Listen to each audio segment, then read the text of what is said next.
Hi everyone, जय Shri Radha Krishna. Friends, कैसे हो आप लोग? आई होप आप बहुत अच्छे होंगे। और फ्रेंड्स, किसी भी परिस्थिति में आपको हिम्मत नहीं हारनी है, क्योंकि ईश्वर सदैव आपके साथ रहते हैं और वो आपको हील भी करते हैं, आपको पॉजिटिव भी रखते हैं और साथ में आप लोगों की हेल्प भी करते हैं। ठीक है, तो आज की रीडिंग जो भी देखेगा, ठीक है, उनके लिए जो टॉपिक है आज का और जो हम इंट्यूशन लेंगे और जो डाउनलोड लेना चाहते हैं, वो कुछ मुझे इस प्रकार से लग रहा है कि आपके वंश को आगे बढ़ने नहीं देना चाहता कोई। समझ रहे हो ना? आपका जो ब्लड है, आपका जो ब्लड रिलेशन है, जो आपका कुल है, आपका वंश है, आपके बच्चे हैं, उनको आगे बढ़ने नहीं देना चाहता है कोई। आपको बार बार ऐसा प्रतीत होता होगा कि भाई आपके बाद आपकी पीढ़ी का क्या होगा, आपकी पीढ़ी आगे बढ़ेगी नहीं बढ़ेगी, क्या होगा। अभी आप ही इतने कष्ट में जीवन जी रहे हो, तो कल को आपके बच्चों का क्या होगा। और आपके बच्चों की शादी नहीं हो रही है, उनके बच्चे नहीं हो रहे हैं, तो ये जो है ना, कुछ इस तरीके का ग्रहण है घर के ऊपर, जिसमें लोग यही मंशा रखते हैं कि आपका वंश की वृद्धि ना हो सके, वंश में ग्रोथ ना आ सके। ठीक है, तो इस रीडिंग को अगर आप देख रहे हैं तो यहाँ से आपको अपने गुरु महाराज की, अपने इष्ट देव की कृपा लेनी पड़ेगी। उनके लिए थैंक यू सो मच लिखिए आप कमेंट बॉक्स में जाके, क्योंकि एनर्जी जब तक आप एक्सचेंज नहीं करोगे, आपको यहाँ की ब्लेसिंग्स कैसे मिलेंगी और आपके अंदर जो अभी कुछ भी निगेटिव है या पॉजिटिव है, वो कैसे बाहर निकल के आएगा, कैसे आपके अंदर की निगेटिविटी बाहर आएगी जब तक आप एक कदम आगे नहीं बढ़ाओगे ईश्वर की तरफ। तो कमेंट बॉक्स में थैंक यू सो मच लिखिए, उनसे प्रेयर करिए और यहाँ पर एनर्जी एक्सचेंज करने के लिए आपको बोलना है जय श्री राम, जय श्री राम। क्योंकि ये जो निगेटिव पावर है ना, निगेटिव चीज़ें, ये आपको कुछ नहीं करने देनी है। इसी वजह से आपका लग रहा है कि आपका वंश ही आगे नहीं बढ़ रहा, क्योंकि कोशिश तो सभी कर रहे हैं लेकिन हो रहा है कुछ भी नहीं। ठीक है, सब कुछ जैसे कहते हैं ना, मिट्टी हुआ पड़ा है, सब कुछ बेकार और कुछ भी मंगल कार्य आपके घर में नहीं हो पा रहे हैं। किसी भी प्रकार के मंगल कार्य नहीं हो रहे हैं। आपको लगता ही नहीं है कि भाई घर में मंगल हो रहा है, अच्छा हो रहा है, शुभ कार्य हो रहे हैं, और शुभ कार्य के साथ साथ पॉजिटिविटी फील ही नहीं हो रही है आपको। इनर वॉइस, ठीक है, लीजिए थंडरबोल्ट। तो यही मंशा है आपके दुश्मनों की भी। और ये दुश्मन जो है ना, ये जैसे कहते हैं कि जब घर के अंदर ही दुश्मन बैठे होते हैं तो बाहर जाने की हमें ज़रूरत नहीं होती। आपका कोई ना कोई पितृ भी ऐसा है, मतलब आपके घर में जो आपको छोड़कर जा चुके हैं, स्वर्ग सिधार जाते हैं, मतलब जिनकी डेथ हो जाती है, उन लोगों में से कोई ऐसा है जिसको मोक्ष की प्राप्ति नहीं हुई है, जिसकी आत्मा को शांति नहीं मिली है, और वो आपके घर में लगातार, चाहे वो फाइनेंस का, आपके जीवन में फाइनेंस की प्रॉब्लम हो, चाहे हेल्थ की प्रॉब्लम हो, चाहे आपके रिलेशनशिप की प्रॉब्लम हो, आपके घर में वो प्रॉब्लम क्रिएट कर रहा है। अब ये जो सारा षड्यंत्र है वो किसी भी रूप में आपके घर में आ रहा है, लेकिन आ रहा है क्योंकि आपको यहाँ रोका जा रहा है। आपके वंश की वृद्धि नहीं हो रही। जब तक आपके पितृ खुश नहीं होंगे ना, तब तक किसी का भी कुल आगे नहीं बढ़ सकता। तब तक, जब तक आपको उनके आशीर्वाद नहीं मिलेंगे, आपका घर बर्बाद रहेगा। और तो और बच्चों में गंदी आदतें पड़ती जा रही हैं, बच्चों में नशा, गलत आदत, गलत आचरण, अधर्म के प्रति खिंचाव, और जैसे कि गलत अलग अलग, जैसे कि बॉयफ्रेंड बना लिया, गर्लफ्रेंड बना ली, और बड़ी बड़ी उम्र के लोग ये कर रहे हैं कि उनका किसी लड़के से चक्कर चल रहा है, किसी का लड़की से चल रहा है, मतलब अपनी एज की सीमा, एज की गरिमा को भी भूल चुके हैं और वंश को नुकसान पहुंचाने में लग रहे हैं। तो ये जो गलत आचरण है, ये एकदम से नहीं आती किसी के अंदर, ये राहु जब एक्टिवेट हो जाता है, क्योंकि पितृदोष राहु होता है। राहु अगर खराब है, आपकी साउथ की डायरेक्शन खराब चल रही है, साउथ और नॉर्थ खराब चल रहा है, तो आपके घर में पितृदोष हो जाएगा।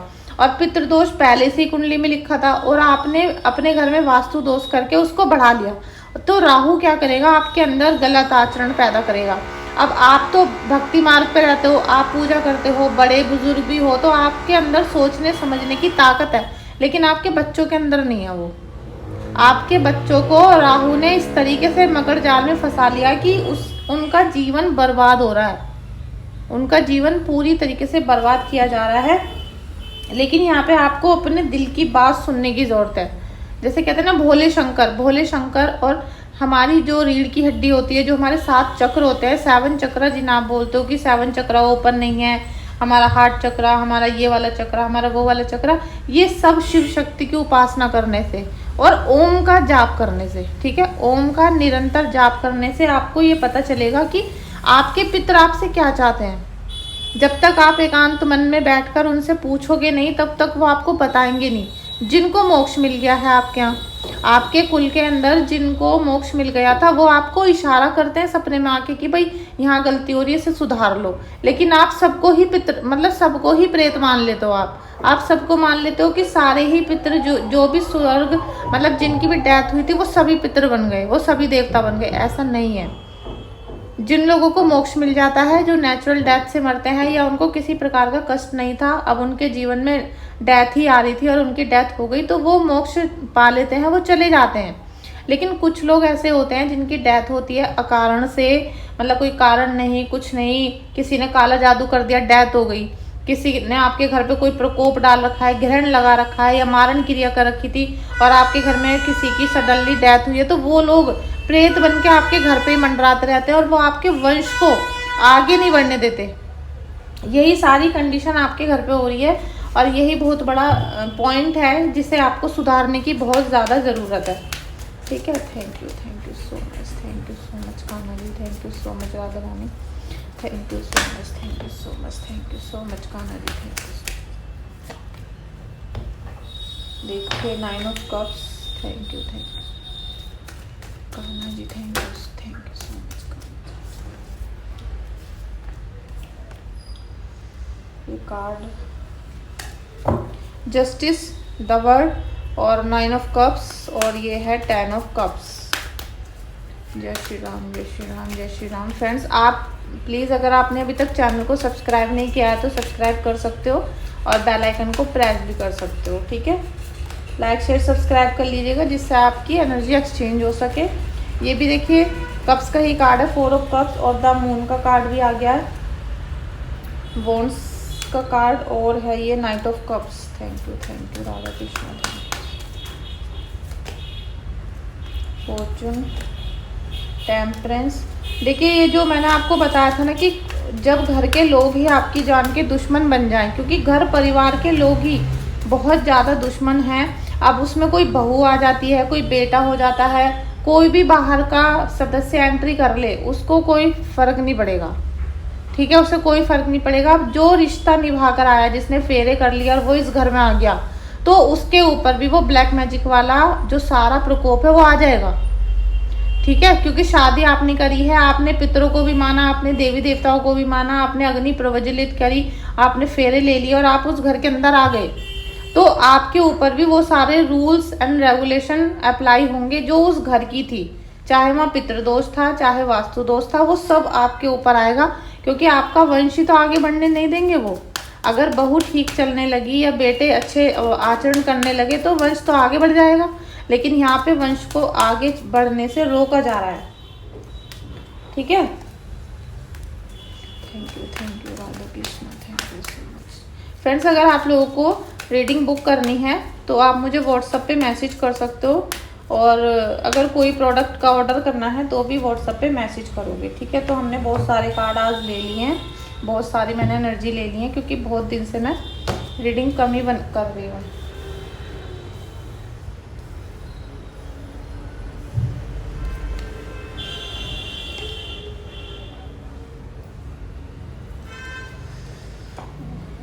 गर्मी बहुत हो रही है। लीजिए, अब इन्हें हमें यहाँ रखना पड़ेगा। देखिए मून की एनर्जी भी आई है, तो अब ये भी है कि अगले महीने में ना बहुत ज़्यादा मतलब 2 ग्रहण का वो आ रहा है आगे आने वाला टाइम। तो ग्रहण के टाइम पे आपको बहुत ज़्यादा कहते हैं कि बहुत ज़्यादा सतर्क रहने की ज़रूरत है, क्योंकि जब ग्रहण होता है ना तो आपने पहले जो हीलिंग करा रखी है, पहले जो पूजा पाठ करा रखी है, धागे पहन रखे हैं, वो सब ग्रहण पे खराब हो जाते हैं। जब ग्रहण पड़ता है तो सारी जो पावर्स होती हैं ना, जितनी भी रोक के रखी होती हैं, सब फ्री हो जाती हैं और सब अपने अपने जो कार्य करे थे, कहाँ से आई थी, कहाँ गई थी, सब विचरने लगती हैं इस ब्रह्मांड में। तो उस समय क्या होता है कि जो आपके ऊपर किसी भी तरीके की बाधा है वो बढ़ भी सकती है, क्योंकि उस टाइम पे तांत्रिक भी अपनी पूरी साधना करते हैं, और जो लोग निगेटिविटी में फंसे हुए हैं उनके ऊपर डबल अटैक होता है, और वो सोचते हैं कि अब पता नहीं दोबारा से कैसे होने लगा। वो इसलिए होता है कि आप दोबारा से अपनी हीलिंग को अपडेट नहीं करते हो, एक तरीके से मान लो कि अपडेट नहीं करते हो। जैसे हमें हर साल होली दिवाली मनानी पड़ती है, इसी प्रकार से अगर जो व्यक्ति इन भूत प्रेतों के चक्कर में पड़ जाता है और उसने अपना उपाय करवा लिया, तो उसे कम से कम मतलब 3-4 त्योहार भी ऐसे बिताने चाहिए जिसमें वो अपना ध्यान रखे, पूरी एहतियात से रहे और दोबारा वो सारी चीज़ें उसके ऊपर इफेक्ट ना डाल सकें। ठीक है, अगर आप फिर से लापरवाह हो जाओगे, बिल्कुल आपको किसी चीज़ का ध्यान ही नहीं, तो ग्रहण के समय पर आप पर वो सारी चीज़ें वापस आ जाएंगी, क्योंकि वो आपको छोड़कर गई थी, आपके घर के बाहर ही बैठी हैं, और जैसे ही आप कमज़ोर होंगे वो तुरंत आपके ऊपर अटैक कर देंगी। इसी प्रकार से कुछ लोगों के मैंने देखा ना कि उनके पितृ ही उनको परेशान कर रहे हैं, और आप सोच रहे हो कि आपकी सास ने परेशान किया, नंद ने परेशान किया, उसने किया। देखिए, सास ने अगर कुछ भी काम किया है, अगर सास ने निगेटिविटी फैलाई है, काला जादू करवाया, तो उसने अपना ही कुल का नाश कर लिया है।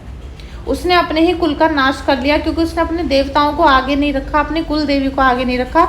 उसने क्या करा, आपके पीछे भूत कुत्ते लगा दिए। उसने क्या करा कि इधर से भी दुश्मन, इधर से भी दुश्मन, जिससे आपका रिलेशन खत्म हो जाए और आप इस घर को छोड़कर हमेशा के लिए चली जाओ, या फिर आपकी कोई यहाँ पर वैल्यू ना रहे, उनका बेटा आपकी कोई वैल्यू ना करे। ऐसी पोजीशन में आपको लेकर आ गए तो उनका कुल तो खराब हो गया। अब जब पितृ गुस्सा हो गए, क्योंकि सास के भी पितृ वही हैं और आपके भी पितृ वही हैं, बेटे के भी वही हैं, पूरे खानदान के पितृ तो एक ही होते हैं ना, ऐसा थोड़ी सबके अलग अलग होते हैं, एक ही होते हैं। तो जैसे ही आपके पितृ नाराज करे गए हैं तो आप पे भी पूरा इफेक्ट आएगा, सास पे भी आएगा, सास के बच्चों पे, चाहे 4 लड़के हैं, 5 लड़के, 2 लड़की, कोई भी है, सब पे आएगा वो निगेटिव इफेक्ट। किसको किस रूप में मिलता है वो अलग अलग मैटर होता है, कि किसको किस रूप में परेशानी दी गई वो सारा अलग है, वो कर्मों का खेल होता है। लेकिन यहाँ पर आपको बहुत तरीकों से बचाया भी जा रहा है, क्योंकि बहुत अच्छे अच्छे कार्ड्स भी आए थे। लेकिन हम यहाँ देख रहे हैं कि आपके ऊपर निगेटिविटी बहुत ज़्यादा अप्लाई करके रखी हुई है, और ये फिर बार बार वही वाली बात आती है कि जब घर के ही लोग इतना प्रेशर डाल रहे हैं तो बाहर वालों से कैसे लड़ोगे आप। बाहर वाले तो आपके ऊपर यकीन ही नहीं करेंगे, आप किसी के सामने कितना भी बोल दो कि इसने ये करा, उसने ये करा।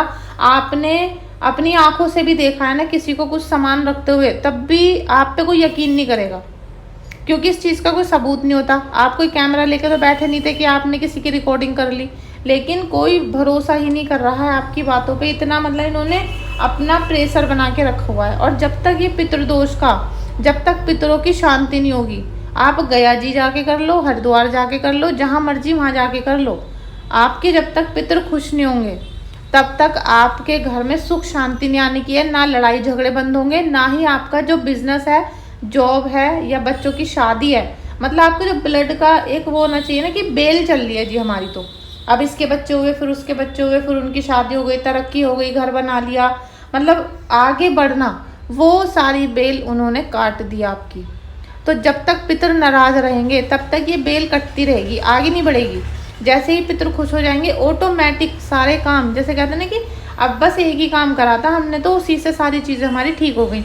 तो यही एक टॉपिक है, यही एक जड़ है जो खराब करके रखी हुई है। और यहाँ पर मुझे एक बहुत तगड़ा वाला एक डाउनलोड ये भी आ रहा है कि बहुत सारी एनर्जी ऐसी हैं यहाँ पर जो ये सोच रही हैं कि उनकी जो दुश्मन है वो ससुराल के लोग हैं। ये 5-6 लोगों की एनर्जी आ रही है यहाँ पर कि आप सारी जिंदगी यही सोचते रहना कि आपको जो नज़र लगा रहा है, जो आपसे किलसता है, जो आपको मारने की कोशिश करता है, वो आपके ससुराल के लोग हैं। लेकिन नहीं, यहाँ पर 5-6 एनर्जीज ऐसी लग रही हैं मुझे जिनके दुश्मन उनके घर के अंदर बैठे, पियर के अंदर। ठीक है, आप सोच रहे हो कि मेरी बहन है, मेरा भाई है, लेकिन जिनकी भी शादी हो चुकी है, जब आप उनके सामने जाते हो कि हमने कार खरीद ली, हमारे बेटे की शादी तय हो गई, हमने इतने करोड़ रुपए हमें बोनस में मिल गए, या कुछ भी आप अपना अचीवमेंट उनके सामने दिखाते हो, जैसे आप उनको हंस के दिखाते हो, जैसे आप उनको खुश होकर दिखाते हो, तो सगी बहन के भी मुंह बन जाता है, सगी बहन का भी मुंह उतर जाता है कि ये मुझसे अमीर कैसे हो गई, इसके बच्चों की शादी मेरे बच्चों से पहले कैसे हो गई, इसका पति ज़्यादा कमाता है, मेरा पति कम कमाता है। अब जिसको सबसे ज़्यादा नफरत आ गई आपसे, वही आपका मोरल डाउन करने की कोशिश करेगा। और लोगों से सामने से तो लड़ा नहीं जाता, इन लोगों से सामने से नहीं लड़ा जाता। ये लोग क्या करते हैं, आपके पीठ पीछे ही लड़ेंगे, क्योंकि ये जो ब्लैक मैजिक वाला हथियार है ना, ये किसी को दिखता नहीं है, ये किसी को दिखाई नहीं देता, ना सुनाई देता, और ना ही इसका कोई प्रूफ होता है। ठीक है, तो ये ऐसा ही तरीका अपनाते हैं कि बस हमें इस इंसान को ज़मीन में मिलाना है, इसकी तरक्की को रोकना है। अब जब तरक्की रोकने के लिए काला जादू करते हैं आपके ऊपर, तो आपके घर के सारे काम, सारे दरवाजे बंद हो जाते हैं। अब जब सारे दरवाजे बंद हो गए तो आपका कभी रिलेशन ख़राब होगा, कभी हेल्थ ख़राब होगी, कभी कुछ होगा। ये सारी कंडीशन यहाँ पर चल रही है। तो यहाँ पर मुझे कुछ लोगों का पीहर के लोग भी लग रहे हैं, समझ रहे हो आप। ये इसमें भाई हो सकता है, बहन हो सकती है, बुआ हो सकती है, कोई भी हो सकता है। लेकिन आप तो जाते हो वहाँ पर खुशी से, आप उनको बताते हो कि भाई मैंने तो ये करा, मैंने ये करा, या मेरे बच्चों ने अचीव किया। वो अपनी काली नज़र आपके ऊपर से नाक फैलाकर बैठे हुए हैं, फन फैलाकर बैठे हुए हैं वो। तो आप इधर सोच रहे हो, आप ससुराल सोच रहे हो, लेकिन आ रही है सारी चीज़ें निगेटिव तरह से, दूसरी तरफ से आ रही हैं। तो इसलिए बोला जा रहा है कि आपको इनर वॉइस की भी ज़रूरत है, आपको अंदर की बातें सुनने की, जानने की बहुत ज़्यादा ज़रूरत है। जितना ज़्यादा ईश्वर के मार्ग से जुड़ोगे, जितना ज़्यादा आप अपनी कुंडली दिखाकर प्रयोग करने की कोशिश करोगे, क्योंकि आपकी कुंडली में ही लिखा होता है कि ससुराल वालों ने किया है या पीहर वालों ने किया है, या कोई दोस्त आके मारेगा, डेथ कैसे होगी ये तक लिखा हुआ है। तो आपको अपनी कुंडली को दिखाना चाहिए, ना कि आपको इधर उधर काला जादू करके परेशान होना चाहिए। जब तक आप जड़ पे नहीं जाओगे ना, जब तक वो सारी जो घर की सफाई है वो नहीं होगी। इसीलिए आपको ईश्वर ने बोला है कि आपको अपने इनर वॉइस सुनने की ज़रूरत है, आपको अपने अंतर मन में झांकने की ज़रूरत है कि असली जो जड़ है ना हमारे घर की, कि क्यों है ये, क्या आपके साथ बार बार वही चीज़ें हो रही हैं जो 2 साल पहले हो रही थी, फिर अब भी वही हो रही हैं, ठीक है। तो ये आपके ऊपर प्रकोप को डाला जा रहा है। ऐसा नहीं है कि हर साल ऐसी चीज़ें होती हैं, नहीं, ये आपके साथ करवाई जाती हैं जानबूझकर। तो आपको इसमें से निकलने की बहुत ज़्यादा ज़रूरत है। जस्टिस का भी कार्ड आया है और फॉर्च्यून का भी आया है। तो आप ये देखो, वर्ड का भी कार्ड है कि ईश्वर आपके बिल्कुल नज़दीक है, ईश्वर आपके बिल्कुल नज़दीक है। ईश्वर की ब्लेसिंग्स, उनके मैसेज, पितरों के मैसेज, सब चीज़ें आपको, हर चीज़ दिखाई जा रही है। लेकिन आप क्या कर रहे हो कि आप बस रिश्तों में उलझे पड़े हो, आप सच्चाई की तह पे नहीं जा रहे हो। आपको बस ये है कि इसने मुझे ये कह दिया, उसने मुझे ये कह दिया। और जो ईश्वर आपको बताना चाहते हैं कि भाई बच्चा तू यहाँ से परेशान है, इसको ठीक कर दे, मैं तुझे ये गिफ्ट दे रहा हूँ, इसे ठीक कर दे, ये तुझे दिशा दिखा रहा हूँ, इसे ठीक कर दे और आगे बढ़ अपनी ज़िंदगी में। लेकिन आप नहीं देख रहे हो, आप नहीं देख रहे हो, बल्कि आपको इतना ज़्यादा सपोर्ट करके रखा हुआ है पितरों ने। लेकिन आप जो आपके मोक्ष ले गए ना, जो आपके घर के देवता टाइप हो गए हैं, उनकी तो सुन ही नहीं रहे हो आप उनकी नहीं सुनोगे। आपको कोई राह चलता भगत ये कह दे कि तुम्हारे घर में ये है, उसने करा, उसने करा, आपको 100 नहीं, आपको 10,000% उस पर भरोसा हो जाएगा। लेकिन आपको अपने घर के माता रानी पे नहीं होने का, लेकिन आपको कुलदेवी पे नहीं होगा। इसी को कहते हैं बुद्धि को भ्रष्ट कर देना। काले जादू ने आपकी बुद्धि को भ्रष्ट कर दिया, ब्लॉक कर दिया, और आप अब सच्चाई सुनना नहीं चाहोगे। और सुन लोगे तो उसमें से निकलना नहीं चाहते हो, उसमें से बाहर नहीं निकलना चाह रहे हो, क्योंकि ईश्वर तो आपको बार बार प्रेशर दे रहे हैं, बार बार आपको बता रहे हैं कि बेटा ऐसा कर ले, लेकिन आप नहीं सुनोगे। आपको तो बस ये पता है कि मेरा बच्चा मोबाइल लेके लेटा रहता है पूरे दिन। आपको ये सोचना है कि ये ऐसा क्यों हो रहा है, क्यों हो रहा है ऐसा। और जिस दिन आप क्यों पे चले जाओगे, उसी दिन आपकी समस्या ख़त्म। आप ये समझ लो कि बड़े से बड़े पहाड़ को तोड़ दिया लोगों ने, लेकिन आप लोगों से एक थोड़ा सा अपने जीवन को अच्छा नहीं करा जा रहा। तो उसमें जितनी गलती दुश्मन की है ना, उससे डबल गलती आपकी भी है। उसमें दुश्मन ने वहाँ पर प्रहार किया है जहाँ पर आप कमज़ोर थे। जब कोई बहुत कमज़ोर होता है, जब ही आपके ऊपर प्रेशर डाल के आपको तोड़ा जाता है, वरना ईश्वर तो आपके बिल्कुल निकट बैठे हैं, बिल्कुल आपको सारी गाइडेंस मिली हुई है, लेकिन आप उनमें से बाहर नहीं निकल रहे हो, ठीक है। किसी के घर में बहुत बेइंतहा सीलन आई हुई है और वो उसी में रहना पसंद करते हैं, ना तो उसे ठीक कराएंगे। सीलन आई पड़ी है चारों दीवारों पे कि बस आ रही है, सीलन आ रही है, सीलन आ रही है, सीलन आ रही। सीलन क्यों आ रही है? क्योंकि आपके घर, आपकी दीवारें उसने खोखली कर दी। आपके घर में पैसा नहीं रुकेगा, लड़ाई झगड़े रहेंगे। पैसा तो रुकेगा नहीं, डिपॉजिट भी नहीं होगा, जुड़ेगा नहीं। आप किसी भी काम के लिए जोड़ के देख लेना, पैसा नहीं जुड़ेगा, खर्च हो जाएगा। लड़ाई झगड़े रहेंगे, मानसिक तौर पे आपको अवसाद होता रहेगा। अगर घर में, पूरे घर में सीलन आ रही है तो आपको डिप्रेशन तो रहेगा ही गारंटी से, किसी न किसी। चाहे आप बर्तन धोने की ही चिंता कर रहे हो, चिंता करोगे, गारंटी से चिंता रहेगी घर में। इसीलिए बोलती हूँ अपनी कुंडली को चेक कराओ, कुंडली में सब कुछ होता है। वास्तु दोष कैसा है, क्या हो रहा है, क्या नहीं हो रहा, सब कुछ A to Z। तो ये जो पितरों वाली समस्या है ना, इसे सॉल्व करने की कोशिश करो। इस वीडियो में आने के लिए आप सभी का बहुत बहुत शुक्रिया। पहली बार आए हो तो चैनल को सब्सक्राइब करना, अदरवाइज़ आपने लाइक किया, शेयर किया, उसके लिए भी बहुत बहुत शुक्रिया। Thank you so much. और किसी भी प्रकार की रीडिंग बुक करनी है तो व्हाट्सएप पे मैसेज कर सकते हो। Thank you so much.